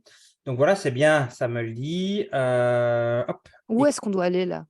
Ah oui, il faut sélectionner. Pour payer maintenant. Où est mon payer? Pour payer. Retour à votre compte. Bon, je suppose que c'est retour à votre compte. Ce n'est pas super. Bon, je ne sais pas très bien. Je suis un peu perdu. Oui, là, on est un peu perdu. Là, il n'y a pas… Ah, voilà. Et là, tu peux passer commande. Et donc, le flux n'était pas super fluide. Vous avez vu que la première fois que j'ai dû ajouter mon adresse, là, maintenant, elle s'affiche. c'est bon, mais vous voyez que ce n'était pas super parce que là, j'ai créé mon adresse puis j'étais perdu. Total TTC. Alors, je vais faire continuer. Ça aurait été bien d'avoir le continuer aussi ici parce que je regardais le continuer ici. La livraison à domicile avec 4,99 €. Ça, donc maintenant, il y aura le prix. Alors, si la livraison n'était pas mise, il vaut mieux mettre hors livraison dans les prix avant, continuer. Et donc, je vais arriver au paiement.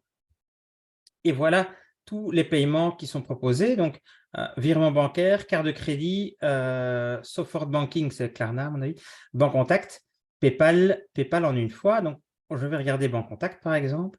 J'ai lu les conditions.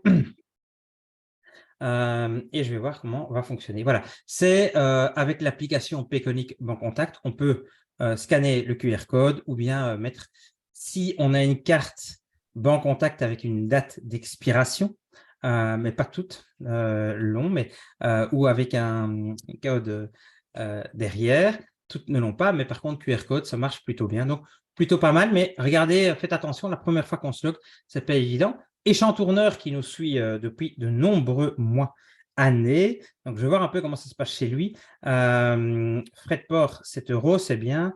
L'adresse de livraison, on va… Ah, j'aime bien le retrait en magasin d'ailleurs. Il n'y avait pas ça sur l'autre, hein. Peut-être qu'ils n'avaient pas de magasin physique non plus.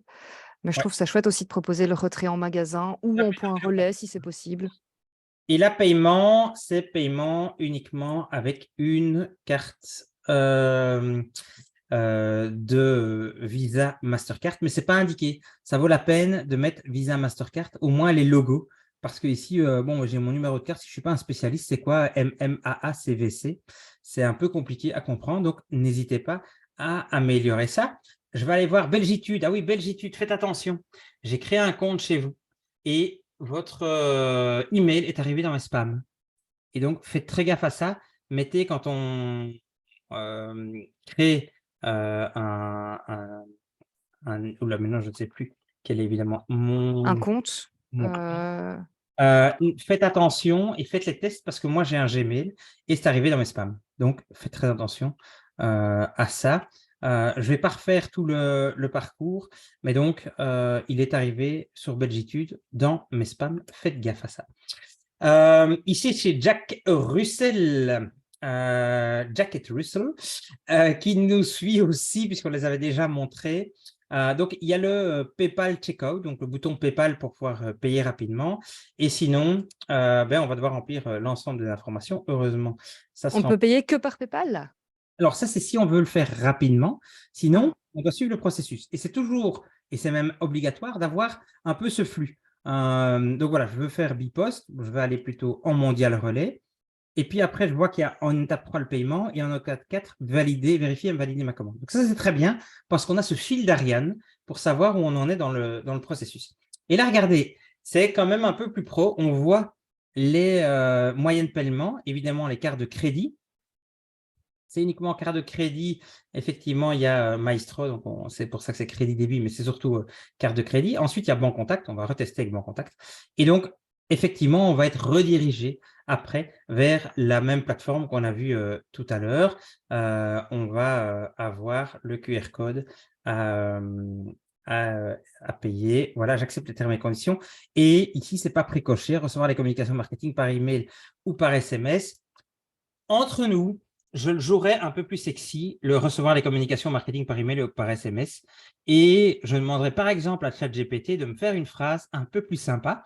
Je vous avais montré ChatGPT lors d'autres webinaires, mais je mettrais plutôt « J'ai envie d'être inspiré par vos nouvelles idées et de recevoir les promos pour mon chien, ou etc. » Il y a moyen de tourner des phrases un peu plus intéressantes pour que les gens cliquent un maximum sur les communications marketing, parce que c'est ça qui va faire aussi revenir vos clients, ce sont vos communications marketing.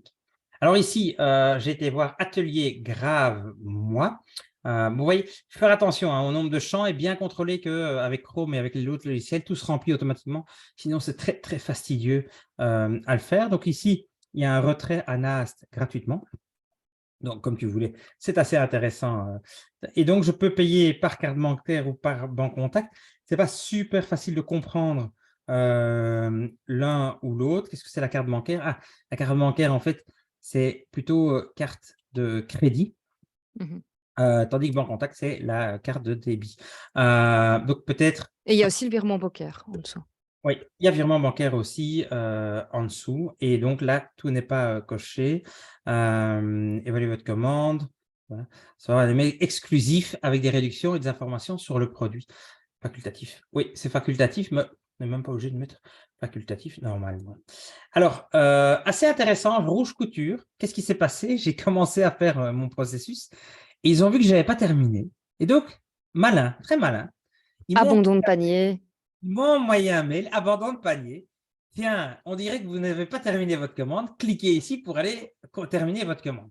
Et donc, c'est quand même, là, on est déjà dans une étape supplémentaire au niveau e-commerce, mais très importante. C'est que je n'ai pas encore terminé, je n'ai pas osé appuyer sur le dernier bouton pour payer. Alors là, il y a paiement sécurisé, ça en est. Donc, je vais aller voir un peu ce qu'il me propose. Je vais aller rue du Chenal à Theux, je vais faire le tour de la Belgique pour aller chercher tout ce que j'ai acheté. Et donc, voilà, ici, 3 possibilités avec chaque fois les logos. Donc, plutôt bien comme c'est présenté. Carte de débit, Bancontact, PayPal et à chaque fois un peu avec les mêmes logos. Donc, je présume que vous utilisez tous un peu le même appareil. Fil de garance qu'on a vu la fois passée et j'ai voulu aller revoir ce que faisait Fil de garance pour voir si c'était mieux parce que ce n'était pas top la dernière fois. Et donc, on a testé. Ça, je sais que notre ami travaille avec Shopify. Et donc, voilà, je vais récupérer Route de Ramilly avec ce que j'ai acheté. Et donc, maintenant, regardez, il y a 2 possibilités, paiement. Il y a Bancontact ou carte de crédit. Et donc, c'est plutôt bien fait. Vous voyez, Bancontact. Et je vais aller être dirigé vers l'écran classique où je vais pouvoir scanner le QR code avec Bancontact. Donc, plutôt bien joué. Alors, Pépus, c'est parce qu'on les a vus tout à l'heure, ils sont en train de nous suivre. Donc, c'est une solution de paiement en ligne. Et Istanbul, tu en parlais tout à l'heure, et j'ai été voir un petit peu, mais je n'ai pas vu. Attention, ici, il faut proposer au minimum une possibilité digitale pour payer pour vos clients. C'est pour ça qu'on a le webinaire aujourd'hui. Alors, on a vu vos sites. Maintenant, comment ça se passe et quelles sont les solutions qu'on peut utiliser? Alors, je ne sais pas si il y a eu des réponses sur qu'est-ce qu'on utilise. Il y en a eu effectivement. Il y a Molly, Payzen, PayPal ou virement bancaire, Stripe, transfert bancaire, Worldline, paiement à la livraison. Donc, tout ça, c'est des solutions. Alors oui, en fait, il y a une petite confusion, mais ce n'est pas très grave, entre le PSP, donc la société qui va vous proposer les différents types de paiements et les types de paiements.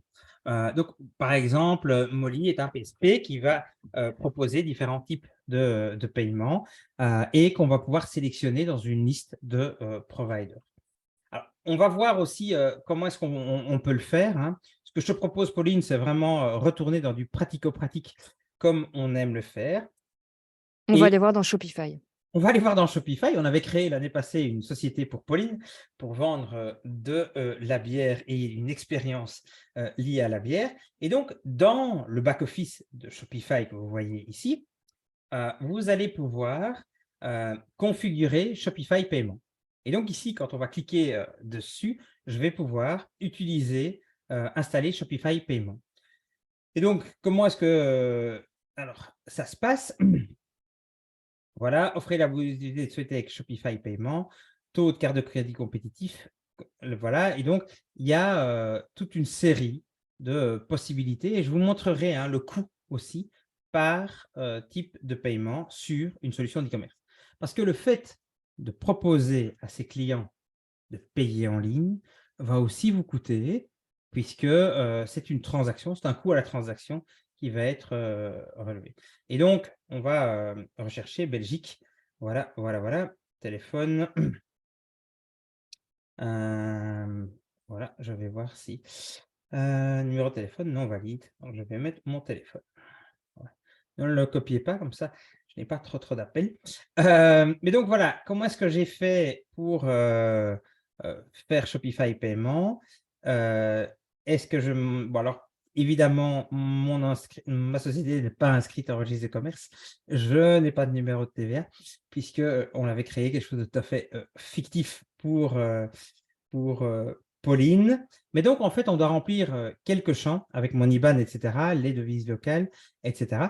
Et je vais, en quelques clics, hein, vous l'avez vu, terminer la configuration du compte. Donc, je vais remplir quelques données et une fois, je vais terminer. Et donc, va apparaître, comme on l'a vu ici, cette partie paiement lorsque les gens vont sélectionner des produits à acheter et vous allez recevoir le paiement de Shopify tous les X temps. Alors maintenant, c'est un exemple. Hein, si vous avez d'autres plateformes, vous avez WooCommerce, vous êtes sur d'autres plateformes, il y a aussi des Des intégrations, add-ons, des des intégrations intégrations. des PSP de cette manière-là.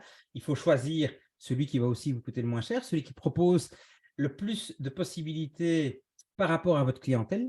Donc, évidemment, en Belgique, les clients vont principalement préférer Bancontact, Visa, Mastercard, PayPal. Ça, c'est grosso modo le trio de tête au niveau des paiements. J'ai encore suivi une dernière étude de BigCommerce qui est apparue en Safe Shop. Donc, c'est l'association des e-commerçants belges et c'est vraiment le trio de tête. Bancontact, carte de crédit, Mastercard, Visa et PayPal. Donc, si vous avez beaucoup de clients belges, il faut que vous soyez à minima là-dessus.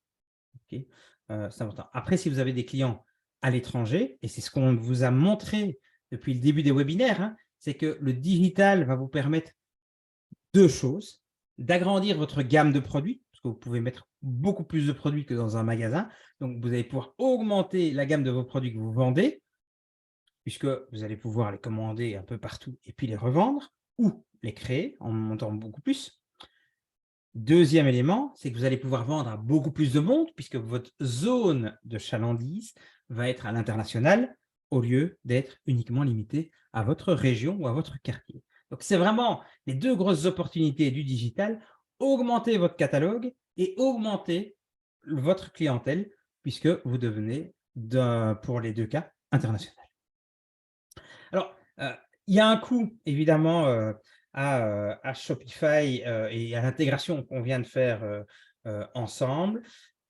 Vous voyez que vous avez, pour les cartes de crédit et pour les transactions en ligne, 1,8% plus 25 cents à la transaction. Pour les cartes de crédit Amex, c'est vraiment un truc purement assez américain, mais qui est souvent proposé, c'est 3%, etc. Mais donc, en fonction du pack que vous allez prendre, le basique, le Shopify ou le Advanced, vous allez avoir des prix qui vont évidemment être dégressifs puisque vous avez un prix mensuel, mais avec d'autres possibilités qui sont évidemment, là c'est les prix hein, pour une boutique globale. Vous avez plein d'autres possibilités jusqu'à 1000 produits d'emplacement de stock, etc.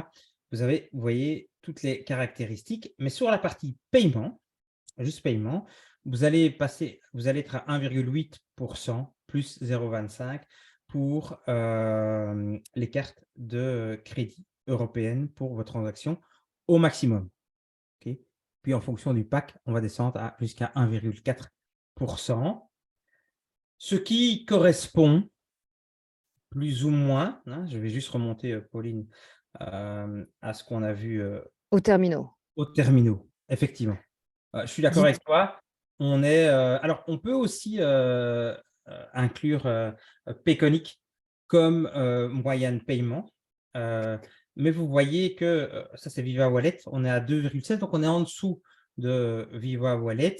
Mais au niveau des terminaux, où on peut les voir ici, on est à 1,26, entre 1,26 et 2,65 de transactions.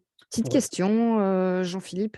Donc, si tu retournes sur le Shopify, les explications Shopify, le site Shopify, oui.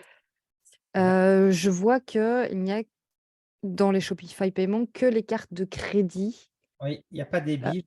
Il n'y a pas Banque Contact, quoi. Ils ne proposent pas, si on passe par Shopify Payments, on doit rajouter un add-on, on doit… Parce que je pense que on peut demander ici, mais il y a, ici, ça c'est un Shopify et il y a effectivement Banque Contact qui est prévu dedans. Je n'ai pas vu les prix clairement là, donc si Julie ou quoi nous suit, elle peut nous dire combien est-ce qu'elle coûte sur le Banque Contact, combien est-ce qu'elle coûte sur le Banque Contact, mais c'est prévu dedans. C'est prévu dedans.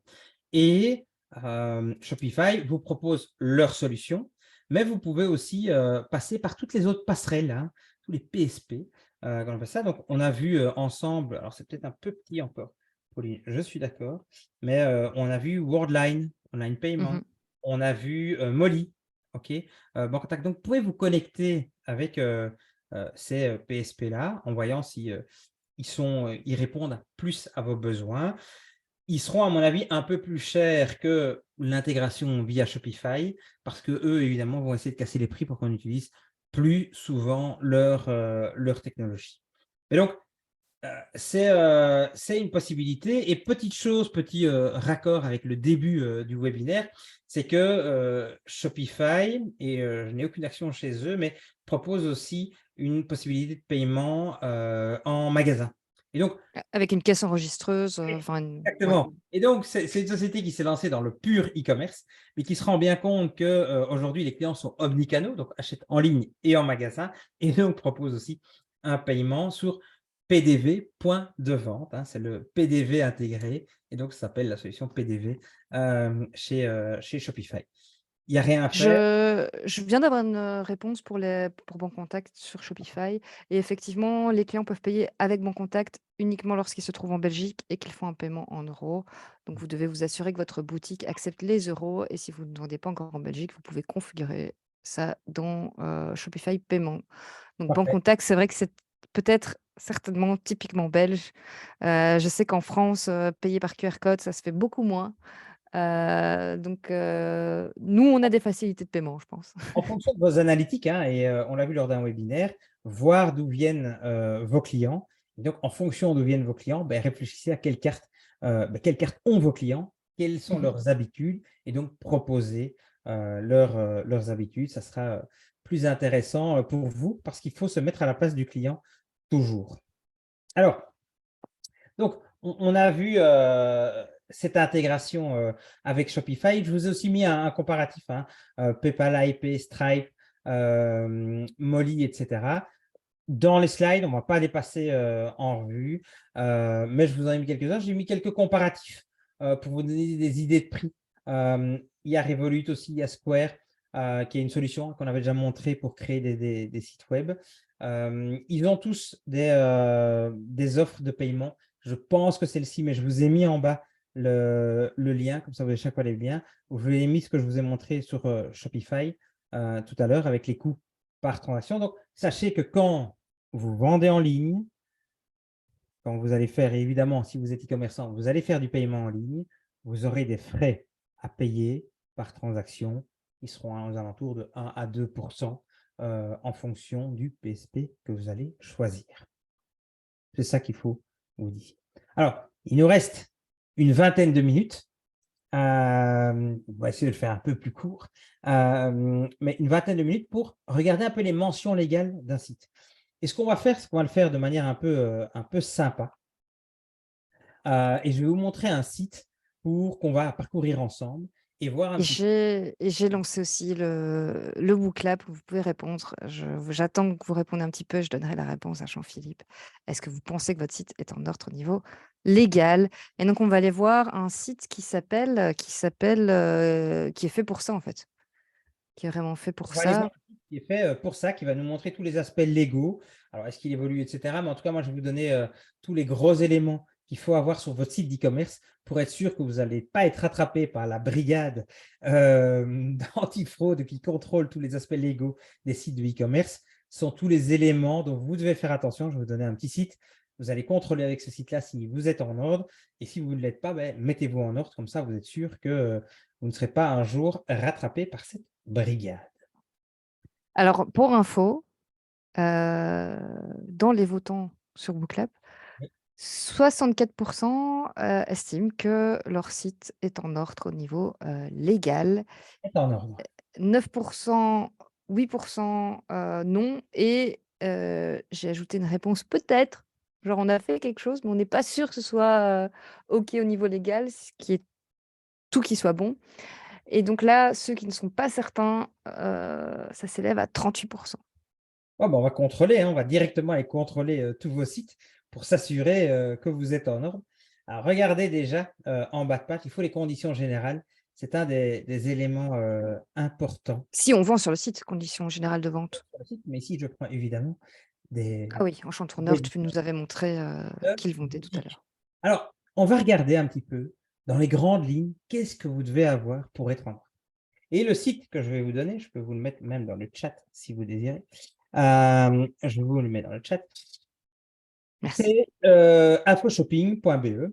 Et donc, vous allez avoir des points d'interrogation. Ils vont vous expliquer comment ça marche. Vous allez avoir des points d'interrogation en disant, tiens, j'ai un panier, etc. J'ai une page produit et j'ai un bas de page. Et regardez déjà en bas de page, au niveau du contact, par exemple, il faut évidemment le nom de la société, le numéro de TVA, l'adresse, le téléphone et l'email.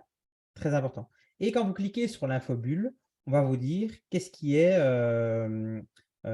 mandatory, obligatoire dans la partie contact. Si vous faites une newsletter, vous pouvez le demander, mais attention, il y a les traitements des données à caractère personnel, c'est le RGPD, et donc il faut suivre la réglementation du RGPD. Donc pas, par exemple, cocher par défaut une case, très important. Ça doit être explicitement le client qui doit dire oui, moi je veux ceci sur mon site. Je veux ceci, qu'on puisse m'envoyer du marketing pour ceci, etc. Les conditions générales, hein, je ne les ai pas vues partout. Attention, mettez des conditions générales parce que ça peut vous coûter. Le droit à la rétractation, normalement, et si vous l'indiquez bien, c'est 14 jours. Si vous ne l'indiquez pas, ça peut être beaucoup plus long. Et donc, faites très attention. Je vous ai mis dans les slides toutes les règles à suivre. Mais donc, le droit à la rétractation, 14 jours, indiquez-le parce que sinon, les délais vont être beaucoup plus importants. La partie ici, paiement, hein, important de voir un peu les… Ça, c'est pas obligatoire, mais ça rassure. Ça va rassurer hein, le client, donc important de le… Dans les choses obligatoires, il y a aussi les cookies, il me semble. Oui, il y a les cookies. Alors, quand on le lance, normalement, c'est peut-être que j'ai peut-être déjà accepté le truc. Mais comment sont utilisés les… Ah oui, là, c'est tout au-dessus. J'ai vu accepter les cookies. Utiliser les cookies pour le site en raison indiquée ici, accepter, refuser. Attention, parce que normalement, mais il faut peut-être encore contrôler, mais si on n'accepte pas, il n'y aura qu'une partie du site qui va être vue, ou en tout cas, on ne pourra pas enregistrer via des cookies certains éléments. Et donc, on vous explique ce que c'est un cookies et pourquoi est-ce qu'il faut mettre cet élément-là. Bien joué. Pauline. Alors, exemple, ici, c'est une page produit. Sur la page produit, il faut avoir la présentation du produit, donc la description, hein, on en a parlé longuement, avec les photos, hein, je vous en ai parlé, 3-4 photos par produit, bien les prendre, etc. Donner une description qui soit intéressante. Je vous ai montré avec ChatGPT comment créer… Jean-Philippe, je vais te recadrer, mais là, on est dans les mentions légales. Qu'est-ce qui doit être absolument apparaître? Parce que là, on est dans… C'est comme ça qu'il faut que ce soit bien fait, mais légalement, qu'est-ce qui doit apparaître sur une fiche produit? La présentation du produit, doit être… il faut mettre une description qui reprend les caractéristiques du produit. Un, c'est les caractéristiques du produit. Deux, le prix. Et ça doit être le prix total, y compris TVA, taxes et les services à payer obligatoirement. Et donc, si vous ajoutez, par exemple, les frais de livraison par après, parce que vous ne connaissez pas au départ comment va être livrée la personne, vous devez l'indiquer. TTC hors frais de livraison. Ou vous mettez, par exemple, un hyperlien avec… on peut cliquer sur les frais de livraison et comme ça, on arrivera sur combien vont coûter les frais de livraison. Ensuite, on va ajouter au panier. Ça, c'est le panier. Et donc, on va le voir qu'ici, on va devoir naviguer en confiance et donc avoir le fil d'Ariane, comme je vous ai dit. 1, le panier. 2, modifier. 2, les données. 3, la livraison. 4, le paiement. 5, la confirmation. Vous voyez, c'était bien fait dans la majorité des sites qu'on a été voir, mais il faut vraiment avoir cette fil d'Ariane, donc ces étapes qui soient bien décrites. La possibilité de modifier un panier. Donc, on doit être en capacité de modifier le panier, le prix total, etc. Alors, si je valide le panier, où est-ce que je vais aller? Et ici, toujours le formulaire de rétractation, le droit à la rétractation qui doit apparaître quelque part. Alors, les informations concernant le client, donc deux choix, soit je suis un client existant, soit je suis un nouveau client. Et donc, l'ensemble des données liées au client, on l'a vu sur vos sites. Ne soyez pas trop long. Certains éléments ne sont pas nécessaires et donc il ne faut pas les mettre. Si la date de naissance n'est pas nécessaire, il ne faut pas la mettre. C'est pour des questions de RGPD. Et vous voyez, les informations de promotion, je vous en ai parlé tout à l'heure, ne pas cocher la case. C'est le client qui doit faire explicitement la demande de cocher la case. C'est indiqué dans ce site-là. Et les données, comment est-ce que vous allez traiter les données personnelles? Votre gestion du RGPD doit être aussi expliquée. Continuer, la livraison, enlèvement, livraison en Belgique, etc. Voilà, la loi oblige l'entreprise à exécuter la commande dans un délai maximum de 30 jours. J'ai eu le cas, j'ai acheté du fil pour tondeuse robot et j'étais un peu surpris, j'ai été livré après 15 jours, ce qui me semble long. Personnellement, dans du e-commerce, ça me semble long. J'attends une livraison beaucoup plus rapide. Et là, c'était Donc, c'est important pour le client aussi, pour le rassurer, de mettre dans combien de temps est-ce que vous allez être livré. Parce que si vous avez des délais et que vous préparez une fois par semaine, ce qui n'est pas une bonne pratique, les commandes en ligne, il faut l'indiquer au client pour être sûr qu'il n'y ait pas de frustration. Les conditions générales, super important de les mettre parce que sinon, ce sont des conditions qui seront inopposables, etc. Et donc, ce n'est pas terrible pour vous. Vous ne vous défendez pas en n'en mettant pas, croyez-moi. On continue. Le paye par carte de crédit. Je paye par virement électronique. Je paye par virement bancaire. Après la livraison, je pense qu'il y a très, très peu de gens qui font ça. Mais je reviens quand même sur le prix. Le prix ici doit être le prix global à payer, y compris la TVA, toute autre taxe, ainsi que le coût pour tous les services à payer obligatoirement en supplément pour le consommateur, ainsi que les frais de livraison. Donc, quand on arrive à cette étape finale de paiement, il faut vraiment que tout soit affiché. On ne peut plus mettre avec frais de livraison, une petite ligne, etc. Ça doit être vraiment le prix final qu'on va payer. Super important de le mettre comme ça. Et le bouton « Valider et payer », parce que souvent, on met juste « Payer ». Mais donc, voilà les éléments. Ici, voilà, sécurité informatique évoque l'ensemble des méthodes. Mais ça, ce n'est pas obligatoire, mais c'est très important d'être évidemment dans des environnements sécurisés avec des bons PSP. On l'a vu au tout début. Et donc, voilà, grosso modo, les règles que vous devez mettre. Ce que je vois pas souvent, c'est toute la partie contact, c'est toute la partie droit de rétraction, conditions générales, garantie et des prix qui soient totaux ou bien qu'on indique bien hors frais de livraison. Ça, c'est tous des éléments. Est-ce que vous les avez bien sur votre site? Posez-vous la question maintenant. Sinon, changez-le, faites-le évoluer. Et pour votre facilité, ce qu'on a fait, c'est qu'on a fait un petit tableau avec tout ce que vous devez faire et tout ce que vous ne devez pas faire.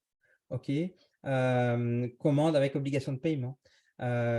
Documenter et archiver le processus en ligne. Donc, toutes les informations qu'on a reçues, pourquoi est-ce qu'on va l'utiliser? C'est le RGPD, notamment, qu'il faut bien suivre. Mentionner les informations obligatoires sur la confirmation de commande. Livrer le client en délai, un délai de 30 jours ouvrables. Rembourser le client dans les 14 jours calendrier. Un formulaire pour le droit à la rétractation. Utiliser un formulaire pour le droit à la rétractation. Et puis, le dernier élément, utiliser le même moyen de paiement pour le remboursement, pour rembourser le client avec celui lequel il a payé. souvent eu des cas, par exemple, avec des chèques repas, on ne s'est pas remboursé un chèque repas, donc faites attention. Ici, en général, ce n'est pas le cas, mais il y a des sociétés de bouche qui nous suivent, comme certains que je vous ai montrés tout à l'heure. Et donc, faites attention que vous devez rembourser le client avec la monnaie dont il a payé, le moyen de paiement. Avec un petit résumé, attention aux cookies, attention à la partie RGPD et toutes les mentions obligatoires qui sont passées, toutes les mentions obligatoires qu'on vient de voir rapidement. Allez voir le site qu'on a passé en revue parce que ce site va vous donner tous les éléments et vous contrôlez bien que sur votre site à vous, tous ces éléments sont bien présents.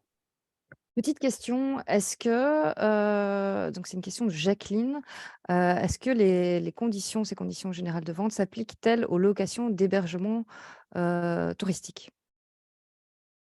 Il me semble que ça s'appliche à tout le monde, hein, c'est sur Je dirais pourquoi pas. un De site toute façon, il e-commerce. faut des conditions générales liées à votre établissement. Alors, vous pouvez aller en voir certaines hein, sur certains établissements. Vous allez voir des conditions générales. J'essaye de le faire en direct pour voir ce qu'il existe sur les sites web. Mais ici, il y a la gestion des cookies. Voilà, et si je vais dans le menu, on voit toujours mon site. Une musique en même temps? Il y a une musique en même temps. On l'entend fort. Voilà, vous avez la musique en même temps. Je ne sais pas l'enlever, donc voilà. Ici, je ne le vois pas, je ne vois pas de condition générale. Peut-être qu'elle est, une fois qu'on a réservé, je ne sais pas vous le dire. Je ne sais pas vous dire. Je sais pas, il faudrait contrôler mais certainement, je ne vois pas pourquoi est-ce qu'il n'y en aurait pas non plus de conditions générales. Ah, CGV, conditions générales de vente. Vous le voyez ici, quand on va dans les conditions générales de vente, la protection de la vie privée, etc. Donc, voilà, je suis sur un site de location, donc une villa bed and breakfast à Namur. Il y a effectivement des conditions générales de vente. Donc, mettez des conditions générales de vente, ça vous protège même si vous avez un gîte. Génial, génial. N'hésitez pas si vous avez d'autres questions sur les mentions légales. Donc toutes ces informations, mentions légales, un lien vers la politique de confidentialité, les conditions générales de vente, on conseille de les mettre dans le pied de page pour, Voilà, très bien, ouais.